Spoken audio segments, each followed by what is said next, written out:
কোনো মাসআলা যদি মাযহাবের কোনো মাসআলা যদি কোরআন হাদিস দ্বারা সাব্যস্ত হয় আমরা সেটা মানতে রাজি আছি। শুধু কি তাই, ইমাম আবু হানিফা রাহিমাহুল্লাহ যদি কোনো কিতাব লিখে যেতেন হাদিসের কিতাব, সেই কিতাব আমরা মানতাম, সেই কিতাবের সহিহ হাদিসগুলো যাচাই বাছাই করে আমরা সহিহ হাদিসগুলো অকপটে মেনে নিতাম।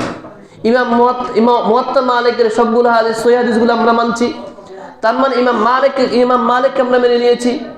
ইমাম শাফি রাহিমাহুল্লাহ 26টি হাদিসের কিতাব লিখেছেন ছোট ছোট, আমরা সেখান থেকে সহিহ হাদিসগুলো যাচাই করে সহিহ হাদিস আমরা সংকলন করছি, মানছি। ইমাম শাফি রাহিমাহুল্লাহ কিতাব লিখেছেন, ইমাম মালিক রাহিমাহুল্লাহ হাদিসের কিতাব লিখেছেন, ইমাম আহমদ ইবনে হাম্বল হাদিসের কিতাব লিখেছেন, আমরা ওই হাদিসের কিতাবগুলো যাচাই বাছাই করে মানছি।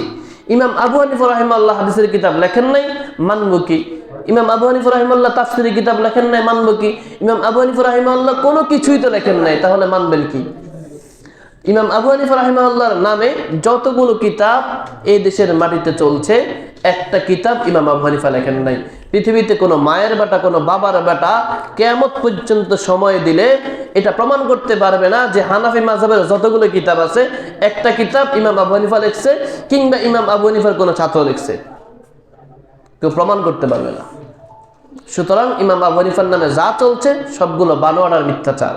ইমাম আবু হানিফার নামে যা কিছু চলছে এই দেশের মাটিতে সবগুলো বানোয়াট মিথ্যাচার।